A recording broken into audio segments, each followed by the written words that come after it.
Pasukan pendaratan Peskov menghancurkan kendaraan lapis baja militer Ukraina yang bergerak maju di wilayah Kherson.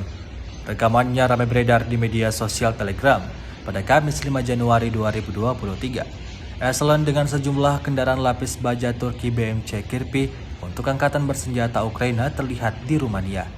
Selama perang, prajurit Divisi Lintas Udara ke-76 dari Peskov menembakkan artileri ke arah pasukan Ukraina, menghancurkan dan menangkap sejumlah besar kendaraan lapis baja ini dalam pertempuran di wilayah Kherson.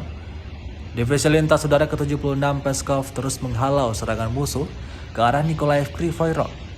Tampak kendaraan militer yang berhasil dihancurkan dan direbut, di antaranya kendaraan lapis baja BMC Kirpi Turki, tank Polandia T-72M1, dan tank Ukraina dengan berbagai jenis lainnya. Insiden denazifikasi total ini lagi-lagi menambah daftar panjang kerugian yang dialami militer Ukraina. Hingga video ini beredar, beragam komentar dituliskan warganet.